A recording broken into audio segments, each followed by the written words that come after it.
Welcome to your YouTube channel.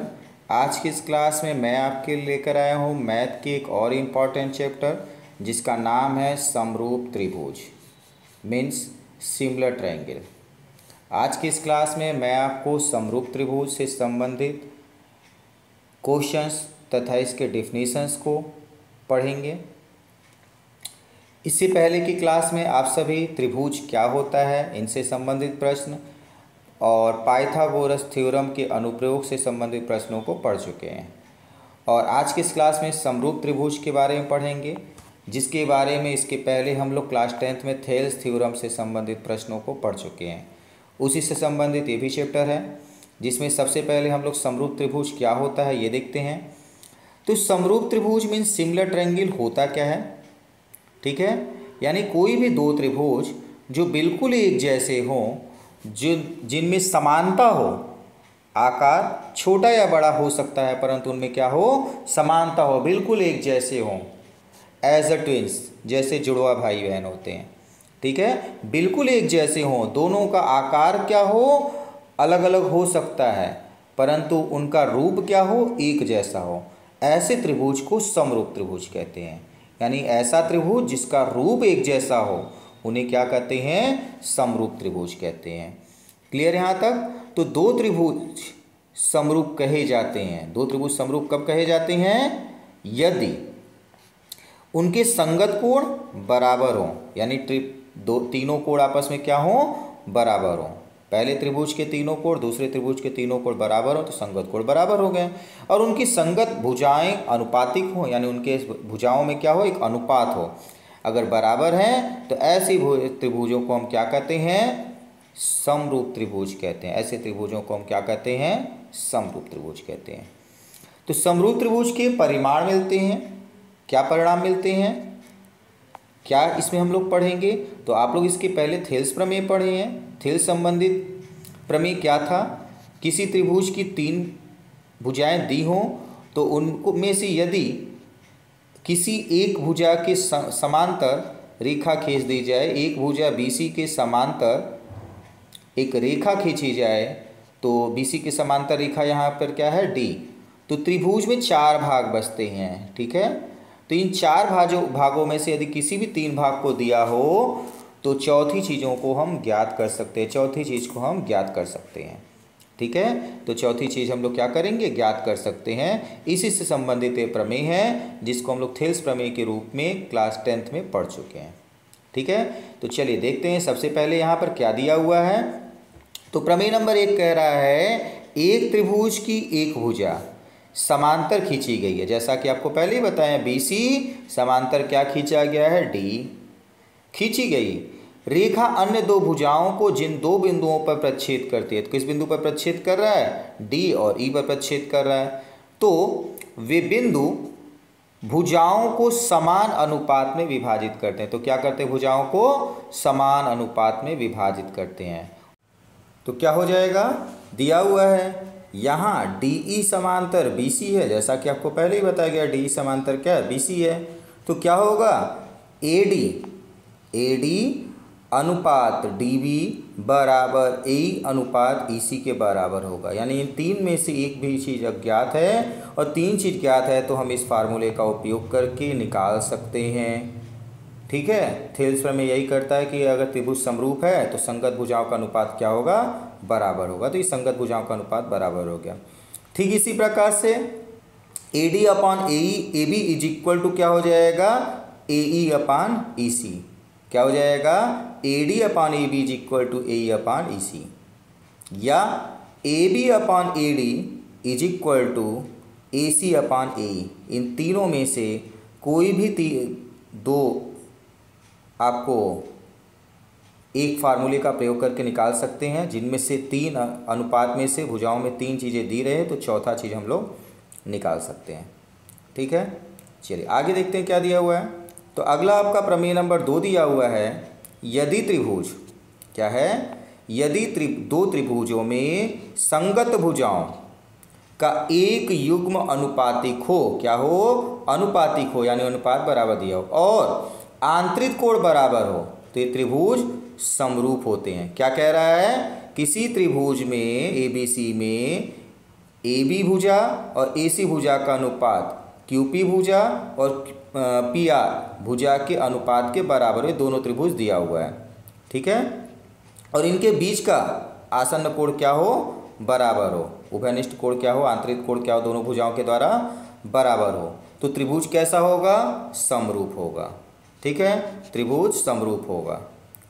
तो क्या दिया है, AB बटे PQ बराबर AC बटे PR दिया है और कोण A बराबर P दिया है, तब त्रिभुज ABC समरूप त्रिभुज PQR होगा, ठीक है, जहाँ पर आपको ये चिन्ह समरूप त्रिभुज के चिन्ह को प्रदर्शित करता है, ठीक है। इस तरीके से चिन्ह अगर बना है तो समरूप त्रिभुज के चिन्ह को प्रदर्शित करता है। इसी तरीके से अगला प्रमेय दे रहा है, प्रमेय नंबर 3। यदि समकोण त्रिभुज, क्या कह रहा है, यदि समकोण त्रिभुज के समकोण वाले शीर्ष से कर्ण पर लंब डाला जाए। समकोण त्रिभुज दिया है, ABC समकोण त्रिभुज दिया है जिसका कर्ण क्या है, AC है, और इस पर हम लंब कहाँ डालें, सम्मुख शीर्ष B से कर्ण पर लंब डालें BD, शीर्ष लंब। लंब रेखा के दोनों ओर के त्रिभुज परस्पर मूल त्रिभुज के समरूप होते हैं, यानी दोनों त्रिभुज मूल त्रिभुज से क्या होते हैं, समरूप, यानी त्रिभुज ABC समरूप त्रिभुज ABD होगा तथा त्रिभुज ABC समरूप त्रिभुज BDC हो जाएगा, ठीक है। अगर संपूर्ण त्रिभुज को 1 कहें और ऊपर वाले त्रिभुज को 2 कहें और नीचे वाले त्रिभुज को 3 कहें तो त्रिभुज 1 समरूप त्रिभुज क्या होगा, 2 के, तथा त्रिभुज 1 समरूप त्रिभुज क्या होगा, 3 के। यहाँ तक क्लियर हो गया। चलिए अगला प्रमेय देखते हैं। आगे क्या कह रहा है, यदि दो समरूप त्रिभुजों के क्षेत्रफल का अनुपात किन्हीं दो संगत भुजाओं के वर्गों के अनुपात के बराबर है। त्रिभुज के क्षेत्रफल का अनुपात दो भुजाओं के संगत वर्गों के अनुपात के बराबर है, तब भी त्रिभुज क्या होगा, समरूप होगा, ठीक है। तो यहाँ पर क्या दिया हुआ है, तीनों भुजाओं के अनुसार दिया हुआ है, तो त्रिभुज ABC का क्षेत्रफल बटे त्रिभुज PQR का क्षेत्रफल बराबर AB स्क्वायर और बटे में PQ स्क्वायर। AB के संगत कौन है, PQ, तो AB स्क्वायर बटे में PQ स्क्वायर। ठीक इसी तरीके से AC स्क्वायर बटे में PR स्क्वायर, ये आपस में संगत हैं, और BC स्क्वायर बटे में QR स्क्वायर, ये भी आपस में संगत हैं। तो यदि त्रिभुज संगत है, त्रिभुज समरूप है, तो इनके क्षेत्रफलों का अनुपात संगत भुजाओं के वर्गों के अनुपात के बराबर होता है, ठीक। या त्रिभुज समरूप दिया हुआ है तो हम क्षेत्रफल में इन सूत्रों का प्रयोग करके अन्य भुजा या जो अज्ञात क्षेत्रफल उसको हम लोग ज्ञात कर सकते हैं। चलिए इसी तरीके से अगला प्रमेय देखते हैं। प्रमेय नंबर 5 क्या दे रहा है, दो समरूप त्रिभुज के क्षेत्रफलों का अनुपात इनके संगत शीर्ष लंबों के वर्गों के अनुपात के बराबर होता है, ठीक है। कैसे होता है, संगत शीर्ष लंब के वर्गों के अनुपात के बराबर होता है, अर्थात त्रिभुज ABC का क्षेत्रफल बटे त्रिभुज PQR का क्षेत्रफल। तो त्रिभुज ABC में संगत शीर्ष लंब हम AD स्क्वायर खींच दें और इसी तरीके से PQR में संगत त्रिभुज PS खींच दें, तो AD स्क्वायर बटे में क्या हो जाएगा, PS स्क्वायर के बराबर होगा त्रिभुज का क्षेत्रफलों का अनुपात, ठीक है। इसी तरीके से प्रमेय नंबर 6 क्या कह रहा है, दो समरूप त्रिभुज के क्षेत्रफल का अनुपात इनकी संगत माध्यिकाओं के वर्गों के अनुपात के भी बराबर होता है, ठीक है। तो त्रिभुज ABC का क्षेत्रफल बटे त्रिभुज PQR का क्षेत्रफल बराबर A स्क्वायर बटे में PT स्क्वायर, ठीक है। यानी आपको याद क्या रखना है, त्रिभुज का क्षेत्रफल किसके अनुपात के बराबर होता है, संगत भुजाओं के अनुपात के वर्ग के बराबर होता है, संगत शीर्ष लंब के वर्ग के बराबर होता है, संगत माध्यिकाओं के वर्ग के बराबर भी होता है, ठीक है। 3 प्रकार से आपने त्रिभुज के क्षेत्रफल को वर्ग के रूप में पढ़ा है, भुजा के रूप में, माध्यिका के रूप में और शीर्ष लंब के रूप में। प्रमेय नंबर 7 भी इसी प्रकार से कुछ दिया हुआ है, दो समरूप त्रिभुज के क्षेत्रफलों का अनुपात उनके संगत कोणीय अर्धकों के वर्गों के अनुपात के बराबर होगा। यानी संगत कोई कोण हो और कोण को अर्धक करने वाली रेखा का वर्ग अनुपात में क्या होंगे, बराबर होंगे, अर्थात त्रिभुज ABC का क्षेत्रफल बटे में त्रिभुज PQR का क्षेत्रफल बराबर AF स्क्वायर बटे में PM स्क्वायर, ठीक है। इन पॉइंट्स को याद रखें, इससे आपके जो इम्पोर्टेंट क्वेश्चंस है बहुत ही आसानी से बहुत ही जल्दी लगेंगे। चलिए अगला प्रमेय देखते हैं। तो त्रिभुज के कोणों का अर्धक, कोण का क्या है? अर्धक। त्रिभुज के कोण का अर्धक सम्मुख भुजा को शेष दो भुजाओं के अनुपात में विभाजित करता है। सम्मुख भुजा को क्या करता है? शेष दो भुजाओं के अनुपात में विभाजित करता है। ठीक है। यदि दो समरूप त्रिभुज की माध्यिकाओं का अनुपात यम संबंधी n हो तो दोनों त्रिभुजों की परिमापों का अनुपात भी यम संबंधी n होगा। यानी माध्यिकाओं का अनुपात यम संबंधी n है तो परिमाप का अनुपात भी यम संबंधी n ही होगा, याद रखना है। ठीक है। तो इस तरीके से आपने ऊपर कुछ प्रमेय पढ़े, उसको एक बार आप लोग ध्यान से एक जगह पे देख लीजिए कि हमेशा त्रिभुज के क्षेत्रफल का अनुपात जो होता है, समरूप त्रिभुज के क्षेत्रफलों का अनुपात भुजाओं के वर्गों के अनुपात के बराबर होता है। ठीक है। भुजाओं के वर्गों के अनुपात के बराबर होता है। साथ में किसके अनुपात के बराबर होता है? शीर्ष लंब के वर्ग के अनुपात के बराबर में होता है। और किसके बराबर में होता है? माध्यिकाओं के भी, संगत माध्यिका के वर्ग के अनुपात के भी बराबर होता है। और किसके बराबर होगा? संगत कोणीय अर्धकों के वर्गों के अनुपात। यानी हमेशा क्षेत्रफल अकेले रहेगा, शीर्ष लंब हो या भुजा हो या कोणीय अर्धक हो या माध्यिका, ये हमेशा इनकी अनुपात क्या होंगे? संगत अनुपात वर्ग के रूप में बराबर होते हैं। ठीक है।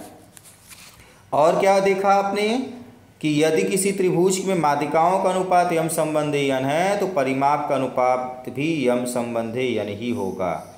ठीक है। परिमाप का अनुपात भी यम संबंधी n होगा, m संबंधी n।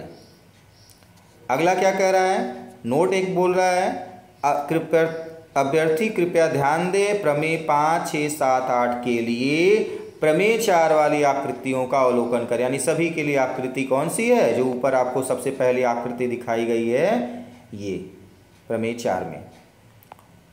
तो आपने जो जितनी भी वहाँ पर भुजाओं का नाम दिया हुआ है यहीं से दिया हुआ है, चाहे AB square, AC square, BC square हो, या आपकी यहाँ पर शीर्ष लंब दिया हो AD स्क्वायर, PS स्क्वायर, या माध्यिका दिया हो AE स्क्वायर, PT स्क्वायर, या अर्धक दिया हो AF स्क्वायर, PM स्क्वायर।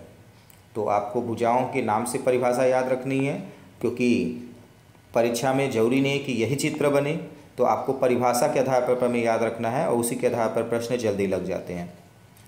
चलिए महत्वपूर्ण तथ्य कुछ देख लेते हैं। क्या महत्वपूर्ण तथ्य है? पहला, दो समरूप त्रिभुजों में संगत कोण समान होते हैं तथा उसकी संगत भुजाएं परस्पर समानुपाती होती हैं। दो समरूप त्रिभुज दिया है, ठीक है, में संगत कोण समान होते हैं तो उनकी संगत भुजाएं परस्पर समानुपाती होती हैं। कोण जो समान रहेंगे उसी की सम्मुख भुजाएं आपस में समांतर होंगी। ठीक है। जैसे पहला आप देख सकते हैं क्या दिया हुआ है? कोण ए। क्या दिया हुआ है? कोण ए, ये रहा। कोण पी, ये रहा। ठीक है। तो ए का संगत भुजा कौन सी होगी? ए के सामने ले लीजिए BC, तो आप देखेंगे यहाँ BC लिखा हुआ है। पी के संगत भुजा कौन सी होगी? QR, तो BC के नीचे आप देखेंगे QR लिखा है। अक्सर परीक्षार्थियों को यही दिक्कत होती है कि कौन सी भुजा संगत होगी, तो ये भी एक तरीका है। अगला इसी तरीके से आप देख सकते हैं। तो अगला आप मान लेते हैं कोण B का संगत देखना है, तो कोण B का संगत कौन सा होगा? कोण Q। ठीक है। B का संगत कौन सा होगा? कोण Q। तो B के सम्मुख भुजा कौन सी है? AC, तो B के संगत भुजा कौन सी है? AC है। ठीक है। तो Q के संगत भुजा कौन सी होगी? PR, तो CA के नीचे आप देखेंगे PR ही या RP लिखा हुआ है। ठीक है। तो ये भी आपका संगत हो गया। ठीक इसी तरीके से तीसरा बचा, तो तीसरा अपने आप संगत हो जाएगा। तो संगत ढूंढने का यही तरीका है, किसी एक कोण जो बराबर दिया उसके सामने की भुजा को देखिए, या भुजा बराबर दिया तो उसका संगत कोण उसके सामने आपको मिल जाएगा। ठीक है। चलिए इसी तरीके से अगला पॉइंट देखते हैं। समरूप त्रिभुज के क्षेत्रफल उनकी संगत भुजाओं के वर्गों के अनुपात के बराबर होते हैं। अभी आपने देखा कि कोई भी समरूप त्रिभुज दिया हुआ हो, ठीक है, तो त्रिभुज ABC समरूप त्रिभुज दिया हुआ है किसके? DEF के, तो उनकी संगत ऊंचाइयों के वर्गों का अनुपात क्या होते हैं? में बराबर होते हैं। कैसे होंगे? बराबर होंगे। तो त्रिभुज ABC का क्षेत्रफल बटे में त्रिभुज DEF का क्षेत्रफल। तो ABC त्रिभुज का संगत ऊंचाई कौन सी हो गई? AP, तो आप देखेंगे AP का स्क्वायर आ गया। और डी ई एफ में संगत ऊंचाई कौन सी हो गई, डी क्यू। ठीक है, तो यहाँ पर आपका क्या आ गया, डी क्यू का स्क्वायर। तो क्या मिला कि त्रिभुज के क्षेत्रफलों का अनुपात, समरूप त्रिभुज के क्षेत्रफलों का अनुपात उनकी संगत ऊंचाइयों के वर्गों के अनुपात के क्या होती है, बराबर होती है। क्या होती है, बराबर होती है। इसको याद रखना है। ठीक है, फार्मूले की तरह इसको भी यूज़ करेंगे। चलिए अगला पॉइंट देखते हैं क्या दिया हुआ है। तो अगला पॉइंट आपका दिया हुआ है, यदि दो त्रिभुज समकोणी हों, कैसे हों, समकोणी हों, यानी समान कोण के हों। ठीक है, दो त्रिभुज कैसे हों, समकोणी हों, तब इनकी संगत भुजाओं का अनुपात इनके संगत शीर्षलंब, कोणीय अर्धकों और माध्यिकाओं के अनुपात के बराबर होता है। यानी शीर्षलंब का अनुपात बराबर होता है, कोणीय अर्धकों का अनुपात और माध्यिकाओं के अनुपात आपस में कैसे होते हैं, बराबर होते हैं। तो सबसे पहले कोण क्या क्या दिया हुआ है, कोण ए बराबर कोण कौन सा है, डी। कोण ए बराबर कौन सा कोण दिया है, कोण डी। ठीक है, और इसी तरीके से कोण बी ई, बी बराबर क्या दिया है, ई, तो कोण बी आपका बराबर है ई से। यहाँ तक क्लियर है। और कोण सी बराबर कौन है, सी बराबर आपका यफ है। तो सी बराबर आपका यफ है। तो क्या होगा, इनकी भुजाओं के अनुपात, माध्यिकाओं के अनुपात हो या शीर्षलंब के अनुपात हो, ये भी आपस में कैसे होंगे, बराबर होंगे। ठीक है, तो पहला आप देख रहे हैं ए बी आपका दिया है भुजा, तो यहाँ पर भुजा है और इसके संगत भुजा कौन सी होगी, डी, तो यहाँ पर डी लिखा हुआ है। दूसरी भुजा बी सी है, तो इसके संगत कौन सा होगा, ई एफ, तो बी सी के बटे में क्या है, ई एफ। तीसरी भुजा सी ए है, तो यहाँ पर तीसरी भुजा इसके संगत कौन सी होगी, डी एफ, तीसरी भुजा हो गई डी एफ। तो इस तरीके से संगत भुजाओं के लिए भी अनुपात क्या होगा, बराबर होगा। ठीक है, चलिए अगला पॉइंट देखते हैं क्या दिया हुआ है। दो त्रिभुज, क्या है, दो त्रिभुज निम्नलिखित दशा में सर्वांगसम हो सकते हैं। कैसे, ट्रिपल एस, यानी भुजा भुजा भुजा, तीनों त्रिभुज की संगत भुजाएं आपस में बराबर हों तो हम ऐसे त्रिभुज को क्या कह सकते हैं, समरूप त्रिभुज। या yes yes, side angle side, यानी भुजा कोण और भुजा किसी त्रिभुज, दो त्रिभुज के आपस में बराबर हो तो त्रिभुज कैसा होगा, संगत। ए एस, यानी दो कोण, आसन्न कोण और उसके आगे की क्या होगी, भुजा, कोण कोण और भुजा, समरूपता नियम भी इसको कहते हैं। ठीक इसी तरीके से ए एस है एंगल साइड एंगल, यानी कोण भुजा कोण समरूपता। आर एच एस है right angle hypotenuse and sides, यानी कि राइट एंगल आपका 90 अंश का त्रिभुज में 90 अंश का कोण प्लस कर्ण और प्लस एक भुजा अगर समान है किसी त्रिभुज के, तो त्रिभुज कैसा होगा, समरूप होगा। यहाँ पर लिख भी रहा है, जहाँ यस बराबर क्या है, भुजा, एवं ए क्या है, एंगल है। ठीक है, यस भुजा से प्रदर्शित किया गया और ए को किससे प्रदर्शित किया गया है, एंगल से। तो जैसा कि अभी ऊपर बताएं उन्हीं चीज़ों को यहाँ नीचे लिख भी रहा है कि किसी त्रिभुज में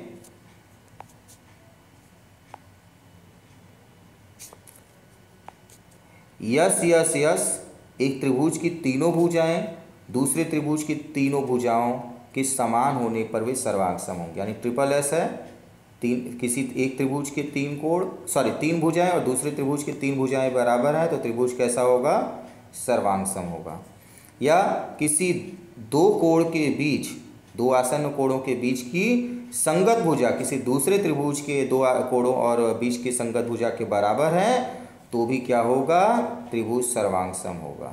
या दो भुजाओं के बीच बना आसन्न कोण और दो भुजाओं और उनके अंतर्गत जब एक कोण आंतरित हो तब भी वे क्या होंगे, सर्वांगसम होंगे। ठीक है, तो जैसा कि आपको ऊपर बताया गया वही यहाँ पर लिखा है। और एक होता है angle angle angle, triple A. ठीक है, ट्रिपल ए भी आपका सर्वांगसम होता है, यानी तीनों कोण यदि किसी एक त्रिभुज के तीनों कोण दूसरे त्रिभुज के तीनों कोणों के बराबर हैं तो भी त्रिभुज कैसा होगा, सर्वांगसम होगा। क्लियर है। आरएचएस भी आपने देख ही चुके हैं ऊपर, right angle hypotenuse and sides. तो इस तरीके से इस चैप्टर के जितने भी इम्पॉर्टेंट पॉइंट्स थे, मुख्य बातें थीं, परिभाषाएं और सूत्र थे, वो आपको यहाँ पर बताया गया। इससे पहले की क्लास में आप लोग को त्रिभुज और पाइथागोरस प्रमेय के अनुप्रयोग बताया गया, जिसमें वहाँ पर भी कुछ त्रिभुज से संबंधित बातों को अध्ययन किया गया है, कुछ परिभाषाओं और प्रश्नों को सॉल्व किया गया है। तो इस तरीके से दोनों चैप्टर क्लास पिछले और इसको तीसरे क्लास को आप ध्यान से पढ़ें। इन्हीं सभी जो बातों को यहाँ पर जो मुख्य बातें आपको बताई गई, महत्वपूर्ण तथ्य बताए गए हैं, इन्हीं तथ्यों पर आधारित मुख्य प्रश्न जो हैं, इम्पॉर्टेंट प्रश्न को हम लोग अगली क्लास में सॉल्व करेंगे, जिसके लिए जितनी भी टॉपिक्स आज आपको बताई गई हैं वो ज़रूरी है। तो इसको आप लोग लर्न कर लें और एक बार इसको रिवाइज करके कुछ मुख्य बातों को अपनी कॉपी में नोट कर लें, जिससे आगे आने वाले क्लासेस में आगे के इम्पॉर्टेंट क्वेश्चंस को सॉल्व करने में आपको लाभ मिले। तो आज के लिए इतना ही। Thank you.